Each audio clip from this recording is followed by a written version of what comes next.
Friends and hello मित्रों, welcome to concept tutorial Simga. I am Shubham Sharma from concept tutorial Simga. चलिए दोस्तों, मेरे तो आप वैसे भी जानते ही हैं। चलिए दोस्तों, आज फिजिक्स की नेक्स्ट टॉपिक जो हम लाइट कंप्लीट कर चुके थे, आज हम पढ़ते हैं एक छोटा सा टॉपिक है, बहुत इंपॉर्टेंट है। इससे भी क्वेश्चंस आते ही हैं। पिछले दिन 4 क्वेश्चंस इस टॉपिक से आए थे। सोर्स ऑफ एनर्जी, ठीक, ऊर्जा के स्रोत। इससे ऊर्जा हमको कहाँ से प्राप्त होती है, कौन कौन से ऊर्जा के स्रोत है, इससे भी हम हमारे क्वेश्चंस पूर्णतः पूछे ही जाते हैं दोस्तों। तो ये वाले टॉपिक को भी हम पढ़ लेते हैं। आज संभवतः इसकी क्लास समाप्त हो जाएगी। अगर कुछ बचता है तो मैं नेक्स्ट आपका जो हम इलेक्ट्रिसिटी की क्लास स्टार्ट करेंगे, विद्युत की, उसमें देख लेंगे। ठीक है दोस्तों, चलिए हम रुक करते हैं आपका ऊर्जा के स्रोत में। ऊर्जा के स्रोत का अगर हम सबसे पहले पार्ट में विकास क्रम देखते हैं दोस्तों। स्रोत ऊर्जा, ठीक, ऊर्जा और कार्य, ठीक। अगर हम कोई कार्य करेंगे उसके लिए हमको क्या पड़ेगी, ऊर्जा की आवश्यकता रहेगी। और ऊर्जा कहाँ से मिलेगा, तो जब हम भोजन करेंगे तब वहां से हमको ऊर्जा प्राप्त होगा। तो यहीं से देखिएगा, ऊर्जा और कार्य में क्या है, आपका संबंध है एक दूसरे की। ये संबंध को और ऊर्जा के लिए हमको ऊर्जा मिलती है खाना खाने से और कार्य करने से। ये सब चीज को कहां से पता चला, आपका थॉमसन यंग ने बताया इस चीज को। ठीक है, वैज्ञानिक है थॉमसन यंग ने। ठीक है दोस्तों, और इसके बाद सन 1700 में एक इंजन का आविष्कार हुआ, स्टीम इंजन का आविष्कार हुआ। क्या हुआ, आविष्कार हुआ स्टीम इंजन का। स्टीम इंजन का आविष्कार हुआ। स्टीम इंजन एक ऐसा इंजन था जो रासायनिक ऊर्जा को गतिज ऊर्जा में परिवर्तन करके इंजन को स्वचालित करता था। इसी से ऐसा हमको अनुभव हो गया कि हम कोई भी ऊर्जा को एक रूप से दूसरे रूप में क्या कर सकते हैं, परिवर्तित कर सकते हैं। ठीक है दोस्तों, उसके बाद सन 1800 में एक चुंबक लिए हमने। चुंबक से दो तार निकाला और पहिए में लगाया। ठीक है, 2 तार निकाला और पहिए में लगाया तो ये पहिया चलने लगा। तो इससे हमको ये पता चला कि चुंबक में तार के जरिए हम चुंबक के पहिए को क्या, और उसमें विद्युत धारा प्रवाह कर सकते हैं। क्या कर सकते हैं, विद्युत धारा प्रवाह कर सकते हैं। और उसको क्या कर सकते हैं दोस्तों, विद्युत ऊर्जा में परिवर्तित कर सकते हैं। विद्युत ऊर्जा में परिवर्तित कर सकते हैं। किसको, चुंबक में तार लगाएंगे, चुंबक के तार से वो पहिया चलने लग जाएगा। तो उसमें क्या है, एक विद्युत क्षेत्र उत्पन्न होता है। आपको मैं बताया नहीं हूं, लेकिन नेक्स्ट में बताऊंगा। विद्युत में जब चुंबक को एक क्षेत्र में रखा जाता है तो उसमें विद्युत क्षेत्र उत्पन्न होता है, विद्युत फ्लक्स धाराएं चलती है। इसी कारण विद्युत ऊर्जा प्रवाहित होता है, विद्युत ऊर्जा में परिवर्तित हो जाता है चुंबकीय ऊर्जा। ठीक है दोस्तों, इसके बाद देखिएगा, विद्युत ऊर्जा को कोई भी मोटर को चलाने के लिए जब हम उसमें विद्युत धारा प्रवाहित करते हैं दोस्तों, तो वो आपका विद्युत ऊर्जा को मैकेनिकल ईंधन में परिवर्तित करके उसको क्या कर सकता है, उस इंजन को क्या कर देता है, आपका चलाने लग जाता है। और लास्ट में वो गतिज ऊर्जा में परिवर्तित हो जाता है।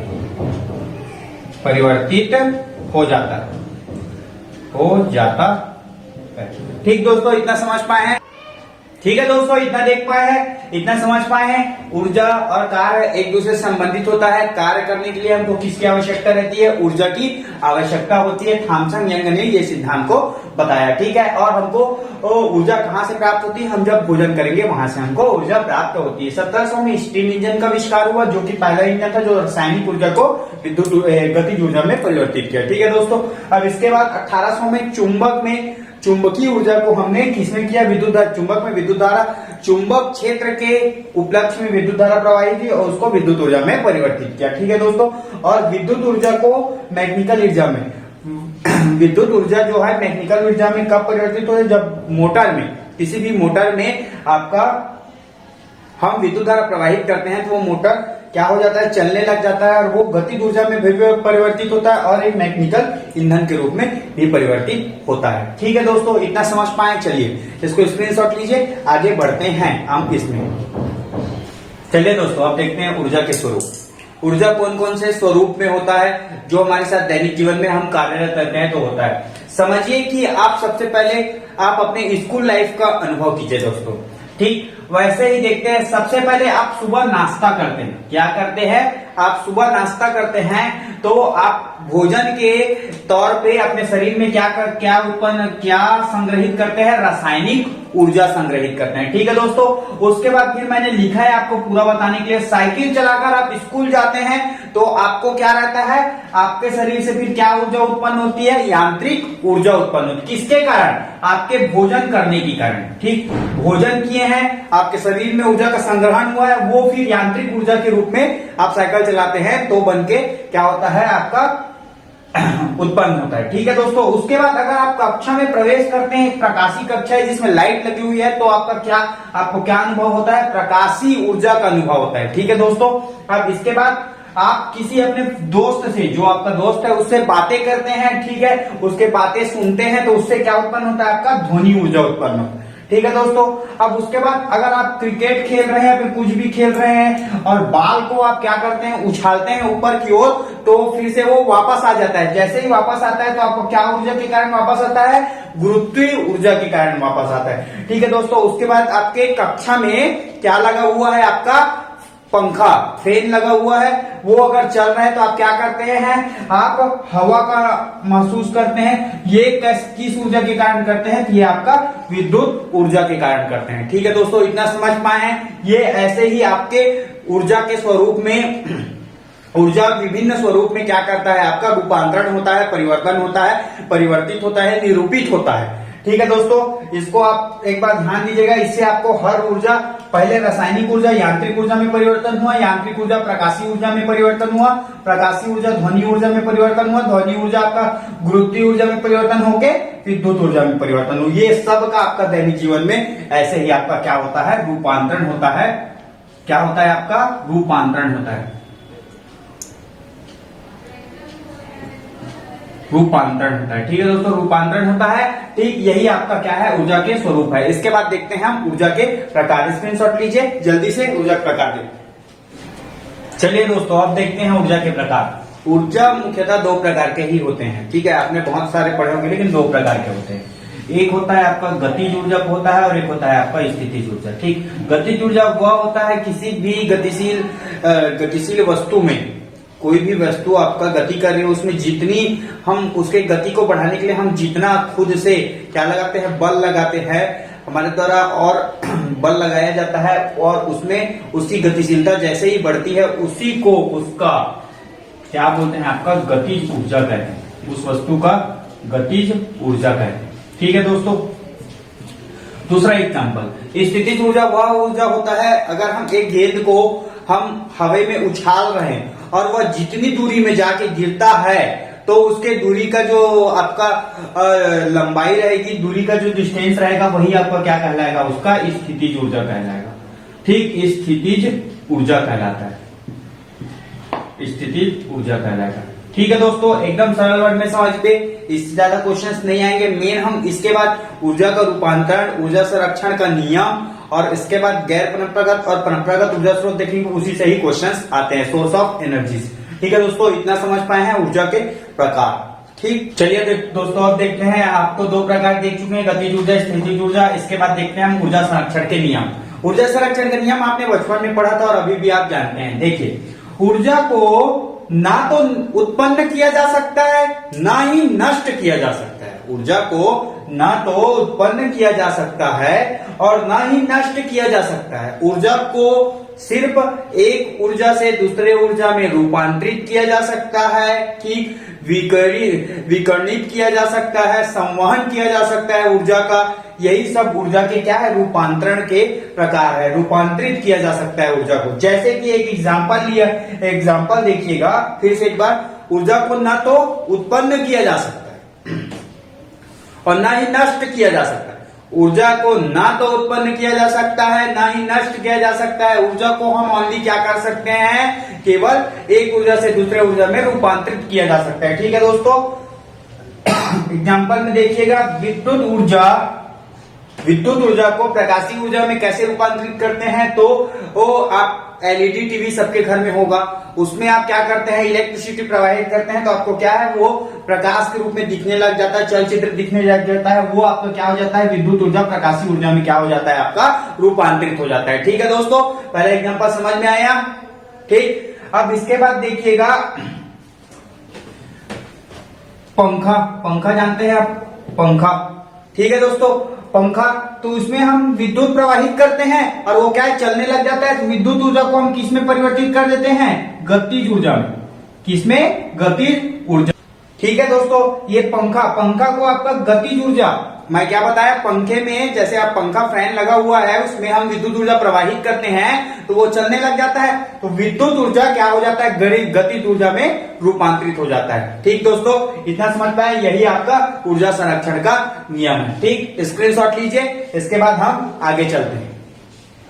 चलिए दोस्तों, आप देखते हैं ऊर्जा के स्रोत। ठीक, ऊर्जा के स्रोत दो प्रकार के होते हैं, एक तो आपका परंपरागत ऊर्जा स्रोत होता है, एक विशिष्ट ऊर्जा स्रोत होता है। ठीक है दोस्तों, विशिष्ट ऊर्जा स्रोत वो होता है जो हमें प्रकृति प्रदान करती है। ठीक है, कुछ प्रकृति से प्राप्त होता है विशिष्ट ऊर्जा। परंपरागत ऊर्जा स्रोत वो होता है जिससे जो हमको प्रकृति तो प्रदान करती है लेकिन उससे हम ऊर्जा उत्पन्न हम करते हैं। ठीक, वो होता है आपका परंपरागत। ठीक है दोस्तों, जिनसे ऊर्जा तो हमको मिलेगी ही। ठीक है दोस्तों, अब देखिए परंपरागत ऊर्जा स्रोत में अगर हम देखते हैं तो फर्स्ट होता है आपका जीवाश्म ईंधन। क्या होता है, जीवाश्म ईंधन। ठीक है दोस्तों, जीवाश्म ईंधन यानी कि पेट्रोलियम, ठीक, और एलपीजी, ठीक, और ये सबसे जो आपको ईंधन मिलता है, वो ईंधन से हमको ऊर्जा प्राप्त होती है, वो होता है आपका जीवाश्म ईंधन। ठीक है दोस्तों, जल विद्युत संयंत्र, जल विद्युत संयंत्र का मतलब होता है ज्वार भाटा। ज्वार भाटा से जो उत्पन्न होती है ऊर्जा उसको क्या बोलते हैं, जल विद्युत संयंत्र। जैव ऊर्जा, ठीक, तो रसायन से ऊर्जा उत्पन्न। ठीक है दोस्तों, पवन ऊर्जा, तो पवन ऊर्जा मतलब पवन की चक्कियों से। ठीक दोस्तों, पवन की चक्कियों से जो ऊर्जा उत्पन्न होता है वो होता है आपका पवन ऊर्जा। ये एकदम छोटा छोटा पॉइंट बताया हूं, अभी इसको थोड़ा सा डिटेल कर लेते हैं कैसे उत्पन्न होता है ऊर्जा वो सबको। ठीक है दोस्तों, और ये जो विशिष्ट ऊर्जा स्रोत है इसको हम आने वाले नेक्स्ट क्लास में रखें। आज इसमें का हम पूरा चारों टॉपिक देख लेते हैं, आपका जीवाश्म ईंधन देख लेते हैं और जल विद्युत संयंत्र देख लेते हैं। ये दो टॉपिक और ये आपका नेक्स्ट मैं आपका ऊर्जा के स्रोत का पार्ट 2 जो रहेगा उसमें बता दूंगा। ठीक है दोस्तों, चलिए जल्दी से इसको स्क्रीनशॉट लीजिए, इसके बाद हम देखते हैं जीवाश्म ईंधन और जल विद्युत संयंत्र को। चलिए दोस्तों, अब देखते हैं जीवाश्म ईंधन। जीवाश्म ईंधन में सबसे पहले जीवाश्म ईंधन है क्या उसको जान लो।